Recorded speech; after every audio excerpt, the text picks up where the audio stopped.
नमस्ते एवरीवन, मैं हूं डॉक्टर शांभवी और आज हम बात करेंगे एक्ने के बारे में और स्पेसिफिकली उन होम्योपैथिक मेडिसिन के बारे में जो एक्ने में डिफरेंट केसेस में डिफरेंट पैटर्न्स में कॉमनली कंसीडर की जाती है। सबसे पहले एक इम्पॉर्टेंट बात समझ लीजिए, एक्ने सिर्फ स्किन के ऊपर की प्रॉब्लम नहीं होती। बहुत बार hormone, stress, poor sleep, insulin resistance, unhealthy eating habits और इन्फ्लेमेशन भी एक्ने को ट्रिगर कर सकता है और बढ़ा सकता है। इसीलिए सिर्फ क्रीम्स और फेस वॉशेस हर बार परमानेंट सोल्यूशन नहीं दे पाते। लाइफस्टाइल लेवल पर कुछ बेसिक चीजें बहुत इंपॉर्टेंट रहती हैं। प्रॉपर स्लीप लीजिए, एक्सेसिव शुगर और जंक को बिल्कुल अवॉइड करिए, हाइड्रेशन मेंटेन करिए और स्किन के साथ ओवर एक्सपेरिमेंटेशन करना बंद कर दीजिए। हर वायरल स्किन केयर ट्रेंड आपके लिए जरूरी नहीं होता। अब बात करते हैं होम्योपैथिक मेडिसिन की। सबसे पहली मेडिसिन है कालीब्रोमैटम। एक्ने के केसेस में ये सबसे कॉमनली प्रिस्क्राइब्ड रेमेडीज में से एक मानी जाती है। मैं इसे स्पेसिफिकली उन पेशेंट्स में कंसीडर करती हूँ जहाँ पिंपल्स बहुत ज्यादा डीप, पेनफुल और इन्फ्लेमेटरी नेचर के होते हैं। फेस के साथ चेस्ट पर, बैक पर भी हो सकते हैं और एक्ने बार बार निकलता है, ठीक होने के बाद डार्क मार्क्स छोड़ जाता है। ऐसे पेशेंट्स अक्सर कहते हैं कि उनके पिंपल सरफेस लेवल पर छोटे नहीं होते बल्कि स्किन के अंदर पेनफुल लम्स की तरह फील होते हैं। अगर एक्ने बार बार आ रहा है और मार्क्स भी छोड़ रहा है तो कालीब्रोमैटम फ्रीक्वेंटली कंसीडर की जाती है। दूसरी इंपॉर्टेंट मेडिसिन है नैट्रम म्यूरेटिकम। नैट्रम म्यूर उन पेशेंट्स में बहुत कॉमनली दी जाती है जहां एक्ने ऑयली स्किन के साथ प्रेजेंट हो। फोरहेड पर, हेयर लाइन पर, फेस के ऑयली एरियाज में पिंपल ज्यादा दिखने को मिल सकते हैं।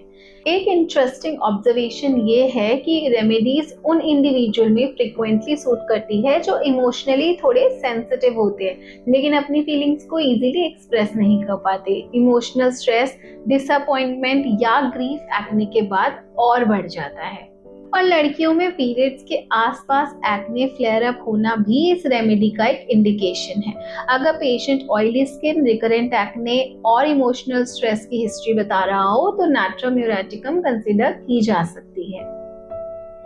तीसरी मेडिसिन है बर्बेरिस एक्विफोलियम। इस मेडिसिन का नाम एक्ने के साथ बहुत फ्रीक्वेंटली सुना जाता है लेकिन मैं पेशेंट्स को हमेशा बताती हूँ कि ये सिर्फ एक्टिव पिंपल्स के लिए नहीं है बल्कि एक्ने के बाद बचे हुए मार्क्स और पिगमेंटेशन के पैटर्न्स में भी कॉमनली दी जाती है।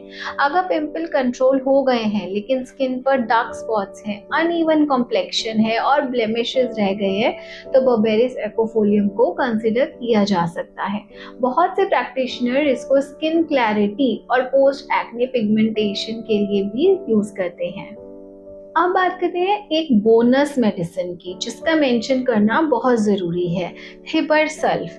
अगर एक्ने बहुत ज़्यादा पेनफुल हो, टच करने से पेन बढ़ जाए और पिंपल्स में पस फॉर्मेशन की टेंडेंसी हो तो हिपरसल्फ फ्रीक्वेंटली कंसिडर की जाती है।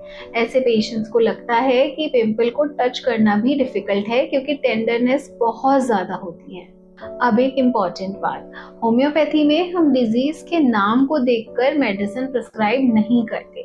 अगर क्लिनिक में 3 एक्ने के पेशेंट्स आते हैं तो पॉसिबिलिटी है कि तीनों को डिफरेंट मेडिसिन दी जाए क्योंकि होम्योपैथी में सिम्टम पिक्चर, कॉन्स्टिट्यूशन और एसोसिएटेड कंप्लेंट्स के बेसिस पर मेडिसिन सेलेक्ट की जाती है। इसीलिए इंटरनेट या रील्स देखकर मेडिसिन स्टार्ट करना बिल्कुल अवॉइड करिए और साथ ही लाइफस्टाइल को इग्नोर मत करिए। अगर स्लीप पुअर है, अनकंट्रोल्ड स्ट्रेस है और डाइट हाईली प्रोसेस्ड फूड से भरी हुई है तो सिर्फ मेडिसिन से आप रिजल्ट एक्सपेक्ट नहीं कर सकते हैं। अगर आपको ऐसी प्रैक्टिकल और होम्योपैथिक फोकस्ड वीडियोस हेल्पफुल लगती हैं तो चैनल को जरूर सब्सक्राइब करें और मुझे कमेंट्स में बताएं कि नेक्स्ट मैं किस कंडीशन के लिए मेडिसिन एक्सप्लेन करूं। आप स्क्रीन पर दिए नंबर पे कांटेक्ट करके मेरे साथ भी अपना अपॉइंटमेंट बुक कर सकते हैं। मैं मिलती हूँ आपसे नेक्स्ट वीडियो में। Till then take care.